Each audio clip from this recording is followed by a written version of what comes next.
So we're in the midst of doing our winter clothing drive, and just want to get some thoughts out as I think about discipleship.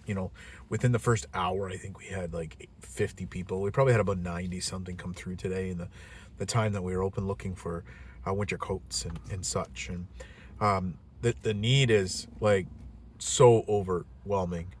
And for us in this moment, we had a lot of internationals. We had a lot of locals as well. A lot of um, some low income. That's kind of what we expected. It's what we want to be able to reach. But we had some incredible conversations with some of the internationals that were there, and thankfully we had one of our ladies helping.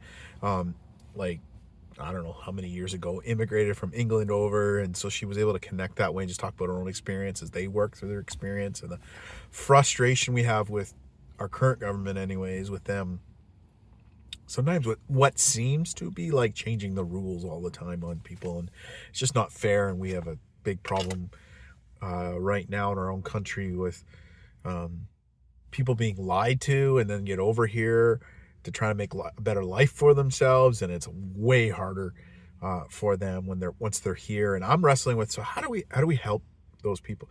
Like, uh, at this next level, we also have a huge challenge of how do we help those that didn't immigrate. They're not in that category of people, but you know the income is low, and there's challenges financially around that makes it low. And what does discipleship look like in that category, and what might be unique about it? I don't have the answers. Those are just the questions I have.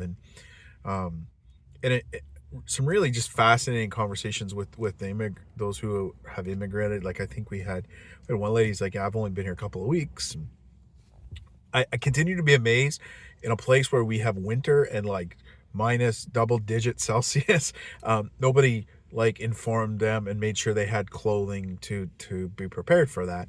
That's just a real failure on our government, and um, makes me wonder, okay, so what's the role of the church? How do we come alongside these individuals and help as they try to better their own lives, and how do we share the gospel with them? God's bringing them to us. And we had there's probably at least four today that, yeah, be at least that, um might be more, four I can remember at the moment, who we just had longer conversations with. And we're able to get to the point of like, well, why don't you come to one of our gatherings? And so they're very encouraged to come on out. And we have something coming up for a newcomers lunch that we have. And we said, well, that would be a great opportunity for you to meet some new people and come on out. I know you're kind of new to the area, but come and have lunch with us. And so two of them anyways said for sure. The other two are just working on their work schedules, but they want to come. And I think that's a positive thing. And it's part of like, how do we have these on ramps for discipleship? And I'm really wrestling, like, how do we connect with people who are ready for the gospel and ready for discipleship? And how do you walk? And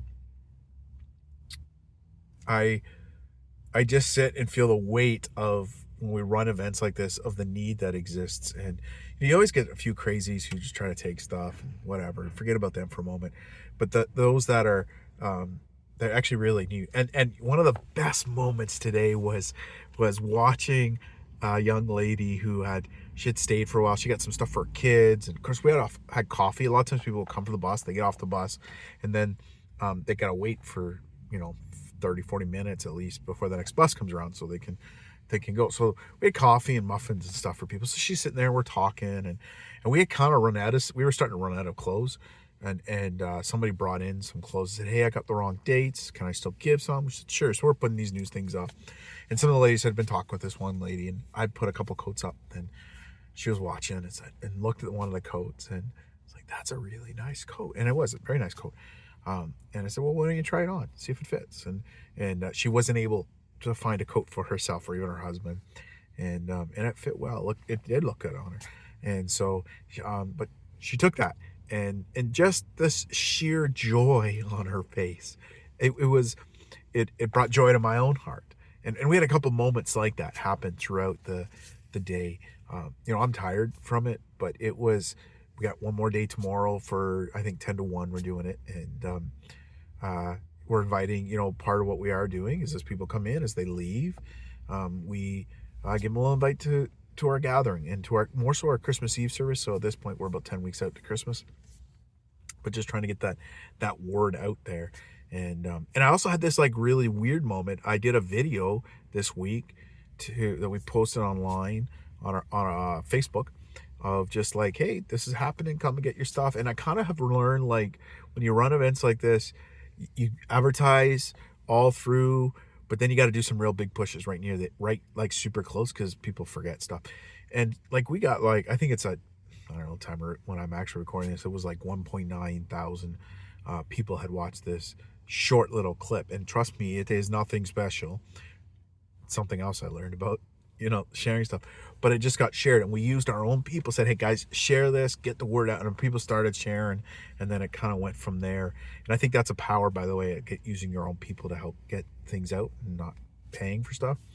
But I was just like, man, like, what can we use this for?